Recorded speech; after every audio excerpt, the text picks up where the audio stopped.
daily soccer podcast with the Global Sports Podcast Network. Welcome, everybody. It's your daily soccer podcast. As the little sting just described, my name's Ken Davis. His name is Nick Britton. You're here. You're with us. We're all communing together around the seance that is the Daily Premier League podcast. Don't know where that came from. We're going to go down all the rabbit holes of the Premier League you've ever wanted to go down. And believe me, Nick loves a rabbit hole.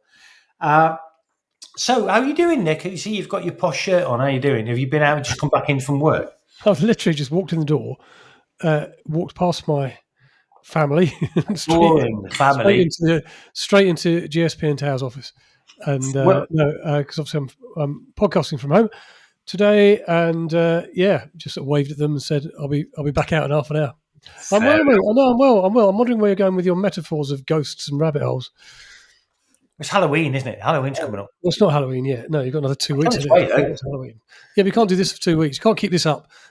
Let's do a Halloween edition on Halloween. Okay. That's fair enough. Right, we're going to talk about two main things today. We're going to talk about some news. We need to catch up on some news because it's been a few days since we had a Daily Premier League podcast. And there's been a few things happening in and around the Premier League. Just want to cover those things off. Three things to talk about there. Then I want to talk about the performance, positive or otherwise, of some of the acquisitions over the summer. And I want to focus on main strikers.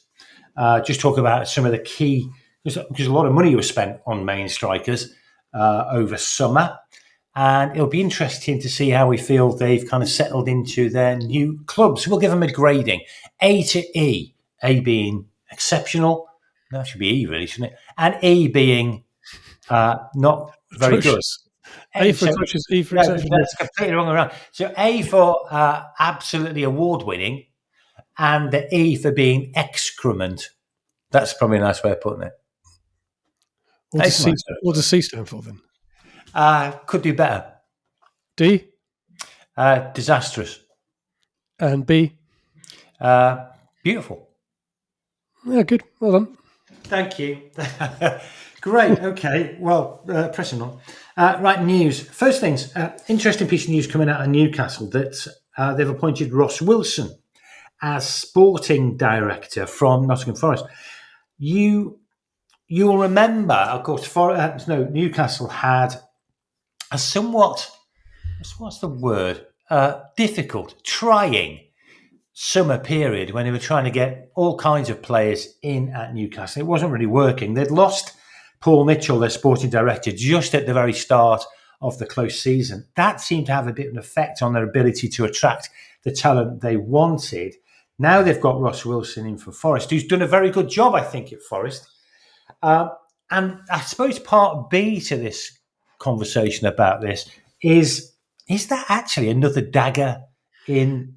Oh, no, not another dagger. Another kind of stone in the machine that is Forest. The thing's just, the wheel's falling off is what I'm saying at Forest. The wheel just fallen off and is going down the road in a different direction. Right, well, we'll get there eventually, I suppose, with your analogies and what you're actually trying to say. So the first things first, good appointment for Newcastle, do you think? Well, they need somebody in, let's face it. They've gone through two sporting directors in very quick succession in terms of Dan Ashworth and Paul Mitchell. They had a very difficult summer, couldn't get who they wanted until very late in the day. The whole Isaac thing and the whole saga of all of that.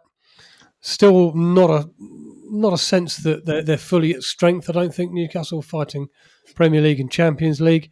So yeah, they need somebody in. I mean, Eddie Howe's got all the power there. He's been the one managing all the transfers.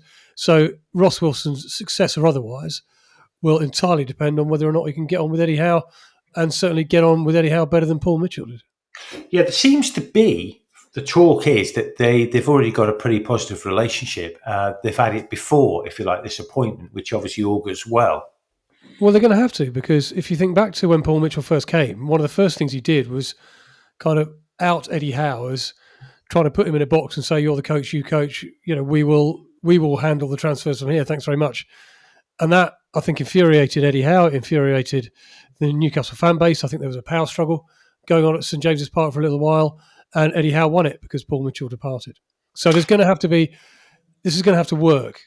It's going to have to work because it doesn't do a club like Newcastle much good if they don't have a sporting director. It's not really fair on Eddie Howe, to be honest with you. He's got enough to be dealing with, trying to run the team and run all that stuff as well. He doesn't want to be knee deep in having to sort out all the transfers, etc., etc.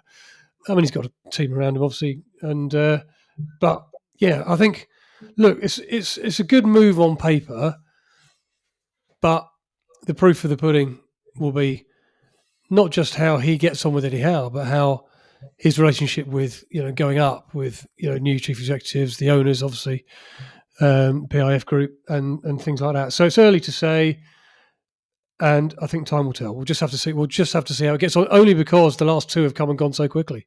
It's a really interesting thing, isn't it? This sporting director head coach relationship. It collapses so often. You often see it as actually the root cause of either a manager leaving or a sporting director leaving. When it works brilliantly, and it should work because organisations like Premier League football teams are just too big now and too complicated and too nuanced for one man to be taking the team training on a Tuesday and then coming in and doing the fine detail of a highly complex financial transaction of hundreds of millions of pounds often of bringing a player in. So I quite understand why they do that, why they split that role, because it is quite a different role. But those relationships are absolutely critical to success, I think. Well, they are. Whatever you want to call them. I mean, his title at Forest was Chief Football Officer. Whatever you want to call them, they do the same kind of role. But I wonder Newcastle have been after him for some time. This is not a shock appointment. This is not something that's come out of the blue. They've been after him for quite some time, and I wonder whether the arrival of Edu at Nottingham Forest as global head of football, which obviously put Nuno's nose out of joint massively, I wonder if Paul Wilson's kind of looked at it and thought, maybe now's the time to go. Yeah, Makes a lot of sense. Wheels are falling off at Forest. Just on the final, I don't know whether the wheels are falling off. I don't know whether the wheels are falling off at Forest because we don't know whether the arrival of Edu as global head of football, how that impacted Ross Wilson's ability to do his job, or indeed his job, full stop. We just don't know. We don't know that. Maybe that kind of chief football officer, head of football, whatever you want to call it, maybe that was subsumed to an extent by Edu. Yeah, but what's interesting to me is that Forest, one thing you say about Forest in the last 2 or 3 seasons, there's been a lot of transactions in terms of bringing people into the club. There's been a lot in terms of, it's been extremely successful. Well, I don't know. Has it been successful? I mean, I don't know. You tell me. They brought in loads and loads and loads of players. They've sold loads and loads and loads of players. They had 2 seasons where they fight in relegation. Then they had an amazing season. 1 season fighting relegation, then started off poorly. Had an amazing season last season. And now back to kind of where you think they might be, which is down towards the bottom of the table. So you tell me, how successful has it been?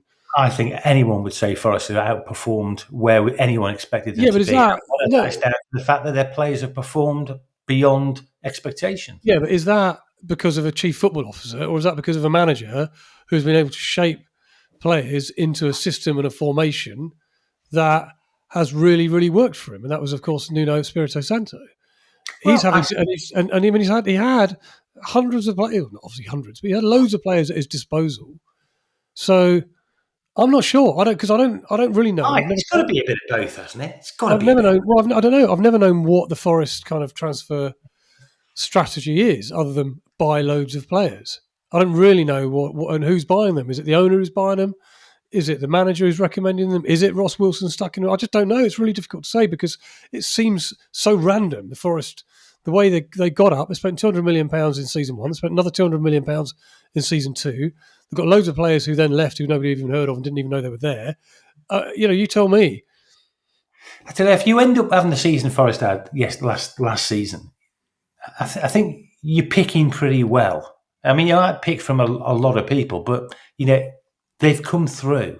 So I think we've got to give him some credit for that. I'm not giving him any credit. No, don't get me wrong. I'm not giving him credit.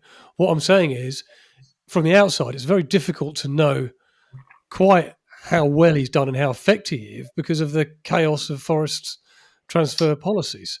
Now, This is if you're only true. allowed to sell, if you're only allowed to buy, say, 2 players, and this is what he's going to face at Newcastle because of PSR, if you're only allowed to buy 2 players and those 2 players come in and have a massive effect on the team, then you'll go, yeah, he's done really well because he's identified them, he's done the deal to get them over through the door, and they've had a positive impact on the team. Equally, if you can only buy 2 players and they come in and don't do well, then he's had a negative effect. I think going to Newcastle will tell us how good he is, and I wish him well. Listen, he must be good because Newcastle have been after him for quite some time. Exactly. Now, a couple of quick other ones before we get on to the second part of this. Everton, they have tied up James Tarkowski, for another couple of seasons to 2028. They're poised to sign Jordan Pickford, on a new deal. Lots of mood music in Everton talking about, well, we've got Europe in our sights. 8th in the league at the moment. They've got some tricky games to come. I think we'll know a little bit more in 4 games' time.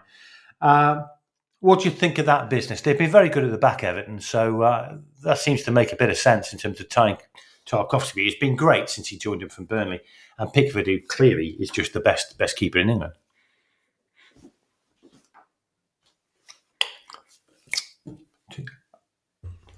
Yeah. Tarkowski's been around the game for a long time. He is 32 years old. He's very, very experienced. He's probably just the man Everton need at the moment to help them move up the table. I think he started the season really well. Every time I've seen Everton play, he's played well. And particularly with Jarrad Braithwaite still out and that natural successor not coming through, which is what he probably would have been, I think tying him down to a new contract makes absolute sense on loads of level, in terms of playing level, in terms of his ability to lead off the pitch, his influence in the dressing room. I think it's a great thing for Everton to do. And I'll say exactly the same for Jordan Pickford, because he's been England's number 1 for ages. I've always said, up until perhaps this season, I've always said, why on earth is he still at Everton? Because I didn't understand why he wasn't playing for a bigger club in a better ground, with more opportunity to win things, win trophies, because he's not going to win anything at Everton. But this season, they look a new side, new ground. They look better. They're playing a more aggressive form of football. Signing Grealish, I think, has been brilliant. Dewsbury Hall's a great signing. They need to get a number 9 or 2 through the door. And if they can do that in January, then there's no reason why they can't finish top 10, certainly, which will be a big improvement. Big improvement and very much heading in the right direction. So, yeah, fair play and well done. I think it's a good move for both Pickford and Tarkowski, and a very good move for Everton. Do you think Tarkowski's England squad standard? I don't think so, because I think we've got talent in there already. Yeah. I've got a. I like 32. I mean, at 32, if he was disappointed when I watched him. If he was 25, maybe. He's 32. Yeah, but he's 32 and he's not really in the setup. Now, if you think about, they've already got Gahey in there, who's absolutely nailed on. Then you've got 2 or 3 others around him. I think if you're looking to bring the old head in, you'd probably bring in Harry Maguire. And because he's been there, he's done it for England. So if you want to bring an old head in for the squad for experience during the World Cup, it would be Maguire, I think, more than anybody else. Yeah, Maguire has got quite a head on him as well, to be fair. Right, the other thing quickly you want to talk about is Cole Palmer. Chelsea out till November. There's this persistent groin injury that he's suffered from. He's only played 4 times in all competitions this season. Thomas Tuchel made an interesting comment when he was talking about Palmer's injury in relation to England. And he was saying it was concerning and could become chronic, which isn't a very good sign. Obviously, therefore, much more long-term. Groin injuries have a habit, of course, of being quite serious injuries because they tend to be pulls and strains rather than impact-type injuries. But in relation to Chelsea, I mean, just how important is Cole Palmer to Chelsea? And if he's out till, let's say, January, because he could quite easily be, is that just going to completely upset Chelsea's season? Yeah, it's worrying news. It's worrying news because Cole Palmer's a very young man and he's a brilliant, brilliant player. And what you don't want is for his career to be sidelined or worse because of a groin injury. So it's sad news. I mean, Tuchel called it a chronic groin injury, but made out that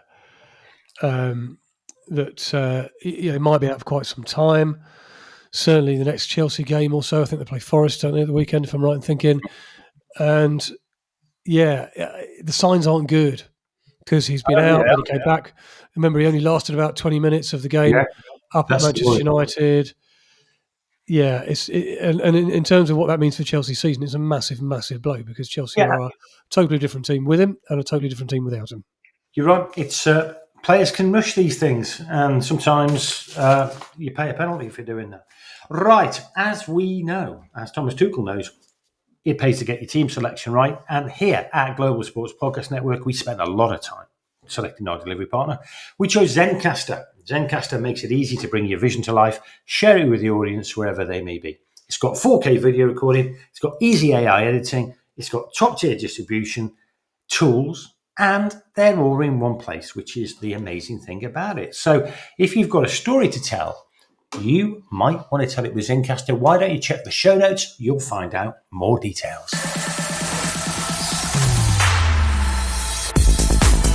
Your daily soccer podcast with the Global Sports Podcast Network. Well, keeping the second part of the episode, I want to talk about players which have joined their clubs, but not any old player. We're talking about main strikers. We want to give them a bit of a grade. Going to go through 7 of the highlight ones who joined their respective teams during the course of the close season.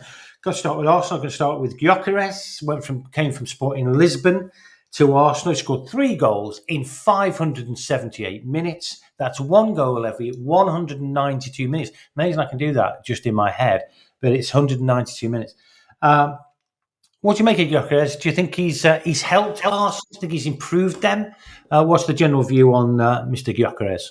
I think he's definitely improved them, and more importantly, I think there's a lot more to come. There's a lot more to come from him. I think he started the season off slowly. The first couple of games, he looked a bit sluggish, a little bit out of sorts, as he was just trying to get used to it. But I think every game I've seen him play, he looks better and better and better, and more of a goal threat. He's now got Saka, he's got Eze, he's got Madueke, he's got Trossard, he's got Martinelli, all to fire the bullets in his direction, all to create for him. And he is the sort of striker you want in and around that 6-yard area, in and around that penalty box to put the chances away. So, I've been very impressed with him of late. I think there's plenty more to come, and I think he'll turn out to be an outstanding signing. Yeah, sounds good. I think the only thing to that, one of the things I like about Gyökeres when I've watched him is that he provides space for others. He kind of occupies defenders, draws defenders away, he stretches the game, he creates a little bit more space for, if you like, the other 3 behind him, essentially to play in. And I think, therefore, from an Arsenal shape perspective, I think he adds a lot more to it. So I think that's definitely the case. So I think, what grade would you give him, A to E, Nick? What does A stand for again? Awesome. What does B stand for? Brilliant. Beautiful. I think right here, right now, I'd probably say B+. No, B+, that's fair enough. I'd go a little bit lower, maybe a B-, because I think the interesting thing is, and I'm about to come on to this, obviously him and Isak were playing for Sweden at the weekend, or over the current international break. Sweden looked dreadful, underperforming, bottom of the group. We'll cover that in the World Cup podcast, I would imagine. Road to World Cup 26. Enjoy the World Cup, you'll enjoy that. Both looked pretty out of sorts for Sweden. Yeah, they look a terrible side. And Isak, particularly, not scoring goals for Sweden, similarly to him not scoring goals for Liverpool. Well, we're going to come on to Isak. I said, and I'm going to take some credit here, credit where credit's due, Nick, because I said right at the start of the season, when we're talking about who do you think is going to be the most kind of underwhelming signing, I said Alexander Isak, and everyone laughed at me. You did. Well, I laughed at you, not because you said that, just because the shirt you had on. It was, you did say that, and I felt, and actually still feel that once. Look, I think it just needs a bit of time. I know you don't believe. I know you firmly do not believe in time in football. And when you want Ange sacked after 25 minutes, Yeah. you want he slagging off Isaac, and he just look. It was a tumultuous summer for him, albeit with his own making. I'm not making excuses for him or getting a violin out, but it was a tumultuous summer for him. He lacked match fitness. I think he's still getting up to pace. He's still getting up to the way. Well, miles off it. Yeah, he's getting up to the way Newcastle play, and I think beyond that is probably just quite a mental struggle, regardless of the physical aspects of it. It's a mental struggle, so it'll come. I think. He's shown over the last 2 years at Newcastle what a good player he is and what a good striker Yeah, he is. I mean, It'll he come. is. It'll come. You know the thing that I didn't really appreciate. He's 26 years of age. I always thought of him as much younger than that, but he's 26 years of age. Ekitike, on the other hand, in a neat little segue, is only 23. Scored 3 goals in 386 minutes. That's 128 minutes per goal. He looks sharp, quick, decisive, on the ball, always on the front foot, trying to get 10% on the defender. I mean, he just looks a very sharp player, Ekitike. Been very impressed with him. Obviously came from Eintracht Frankfurt. Because they were worried about getting Isaac over the line, they went to Ekitike. It's worked out. He looks the finished article to me. I'm very impressed with Ekitike. Oh, by the way, we didn't give Isaac a grade. Were you going to give Isaac a grade? We haven't got to Isaac yet. We haven't got to. We pushed through him. So give us your view on Isaac and give us your grade on him. Right. Well, I think I probably have in that case. Yeah, he's struggled. He's hit the ground very, very slowly, as you might expect him to. I think he's got a lot of ground to make up, but I think he's a very good player, and it will come eventually. But right here, right now, if I'm voting, A is the top one. E is exceptional. Excrement. I'll probably give him a K or something. No, it's got to be an E, isn't it? It's got to be. There's no other way about it, because he's done nothing in a Liverpool shirt that has added value to their team. In other words, he hasn't scored a goal, or he hasn't made an assist. I give him a D. But okay. So you gave him a D, even though you hate him and you want him to fail. I love the bloke, but I just thought he was worth a D. I mean, I'm happy to revisit this conversation in. He has got an assist. To be fair, I'm just looking at 3 appearances. Okay, I'll give him. I'll bump him up to a D in that case. Yeah, well, good. So he's a D for dismal. I didn't think you'd done that. Yeah. Ekitike, how would you rate him? I like Isaac. Ekitike, yeah, he's done really well. He's the only Liverpool signing really who's hit the ground running. Out of all of their signings over the summer, a lot of them very, very high profile. He has not been the one that has cost the most by any stretch of the imagination. In fact, he looks great value when you think about what they spent on Florian Wirtz and what they spent on Alexander Isak. He looks very, very good value, £70 million. Hit the ground running. I think he looks great. Don't forget, of course, he was just about landing on the tarmac at Newcastle Airport to go to St James's and play there, and Liverpool nabbed him at the last minute in a double doing the dirty over Newcastle. I think he would have been great for Newcastle, I really do. But he's been great for Liverpool instead. I think he's been terrific so far. Yeah, he's been started. So grading Ekitike. Grade A for me, because if you take his contribution out, you're left with Salah, and you're left with Isaac. So without his goals and his contribution, Liverpool really are struggling up top. And Florian Wirtz has done not a lot either. So he's the only Liverpool player who's really firing at the front line of the team. Interesting. Do you think Isak's going to find it difficult to get past Ekitike? Well, at the moment, Isak's come into the team and he's sort of doing the 60, 65 minutes. Yeah, they're kind of doing Ekitike does the 25 minutes to 30 minutes. That might change if Isak is not scoring goals and Liverpool aren't winning games. Yeah, makes perfect sense. Next one on my list, João Pedro. Obviously, he only came from Brighton to Chelsea. 2 goals in 586 minutes. Played a lot of game time. In fact, he's played every game. 293 minutes per goal. So that doesn't sound very good. But I like João Pedro. I think he looks quite sharp. He's led the line pretty well for Chelsea. Chelsea have been a bit out of sorts as well. I like the look of him. So How do you rate João Pedro's contribution so far? I think to Chelsea, his contribution has been massive because if you're looking to who's going to score the goals, well, you've got him, you've got Liam Delap in brackets injured, you've got Cole Palmer in brackets injured, and therefore a lot of responsibility is falling on his shoulders. I mean, you've got Pedro Neto in there, but it's really all about João Pedro. I think he started the season on fire. He started the season really, really well, but he, like Chelsea, have gone off the boil. Yeah, They've gone off the boil in recent times. But 2 goals, 3 assists, 3 shots on target, 7 chances created. But he's played, I don't know, he must have played pretty much every minute of every game. Pretty much every minute, yeah. A difficult one. If we had this conversation 3 weeks ago, I probably would have said at A, because he's been really, really good. But he's just gone off the boil in the last 2 or 3 games, last couple of games. So I think on the basis we've only played 7 games, probably a B plus, maybe. Yeah, makes sense. Similar play in a way to Gyökeres in the sense of he does stretch the play for Chelsea, creates space behind him, occupies defenders, kind of old-fashioned kind of centre forward, which I like to see. So, I think he's been relatively successful. Now, Global Sports Podcast Network is... your grade? Well, you haven't given him a grade. I haven't given any of my grades. I'm just interested in your grades. Oh, okay. Global Sports Podcast Network has partnered with Bioniq, the world's most personalised supplements, because your body, Nick, look at Nick's body, everyone, if you're on YouTube, just look at it. It's unique.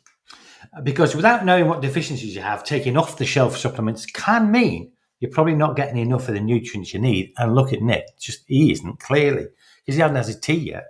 And maybe too many of the ones. Just get on and read the advert. Bioniq provides 100% tailor-made supplements designed to deliver precisely what your body needs at exactly the right level. So why don't you click on the link in the show notes, go to use code GSPN 2025, and you'll get 40% off your first order.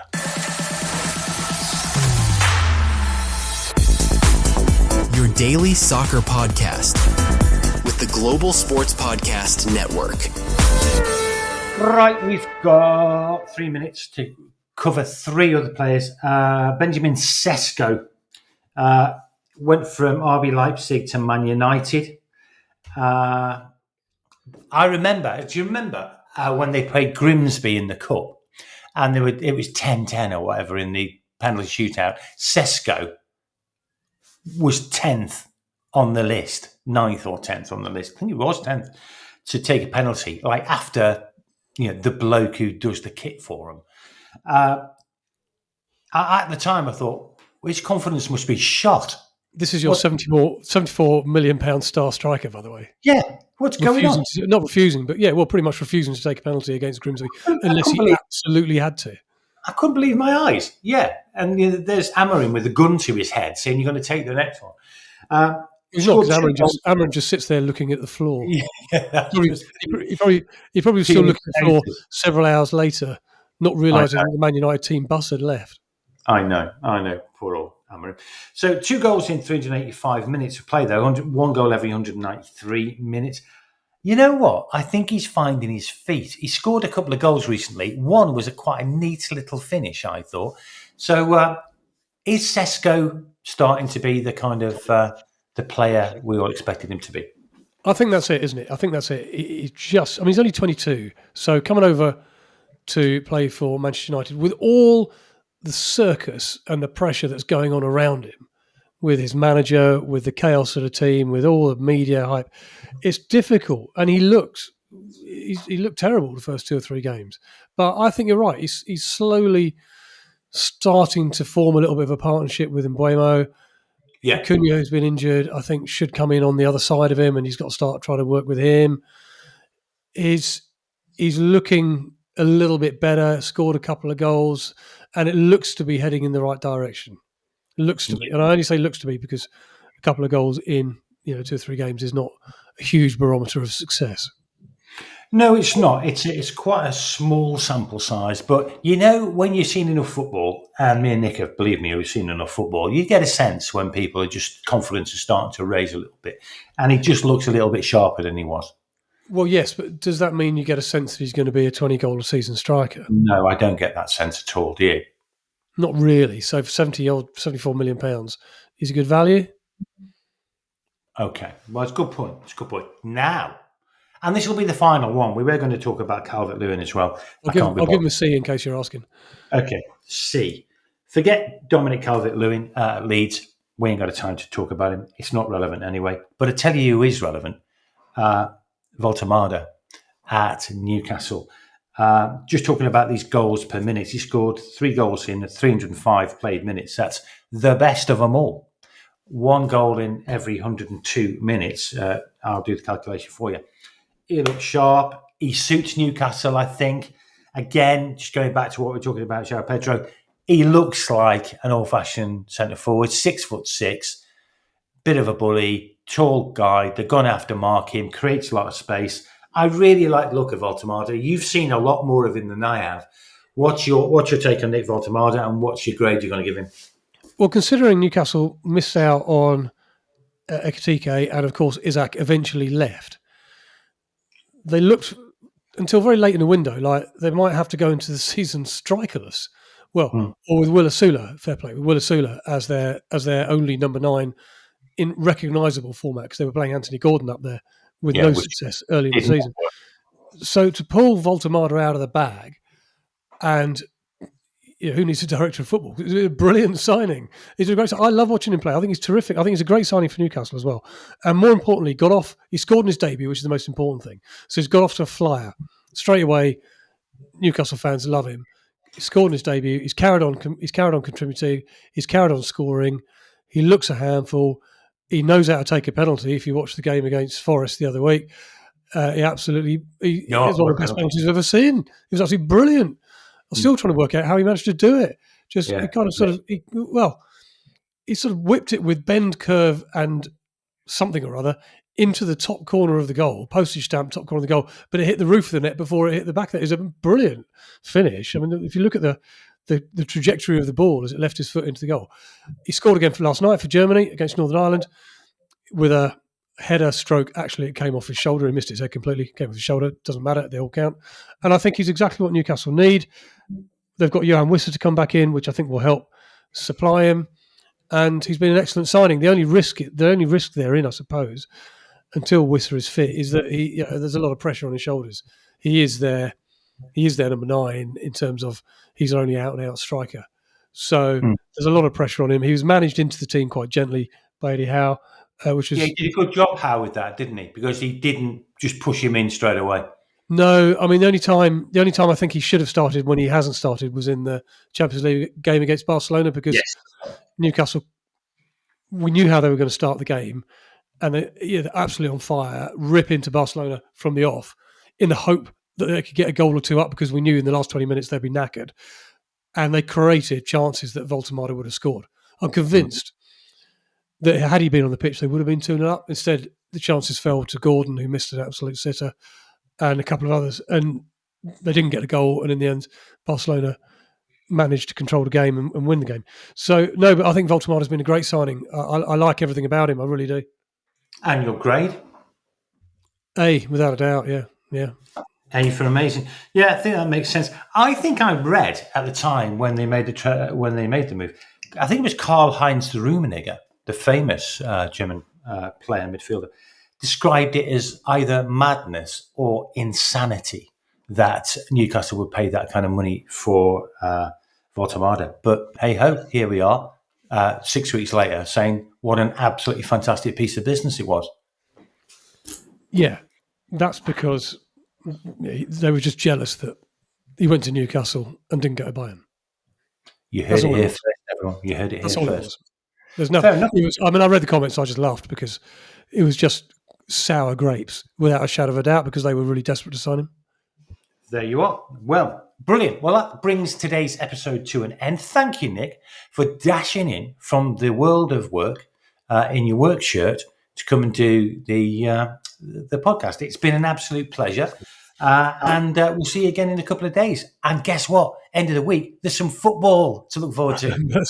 Mercifully, yes, there's some football to talk about. Friday, obviously, we're doing the or Saturday we're doing the Premier League podcast. Friday, I think, or Thursday. I can't remember. But we'll talk about Wales get beat again last night, shall we? No, that's not. What we're going to talk about is Cape Verde. Cape Verde have qualified. That's very exciting. And England will qualify if they win tonight. Yep, looking forward to that. So, brilliant. Thanks, everyone. Thanks for joining us. Make sure you send us your thoughts, comments, and just derision and insults to dailypremierleaguepodcast@gmail.com. We'll read them. We don't always broadcast them because some of them aren't broadcastable. But the ones that are, we will. So, until next time, have a good one.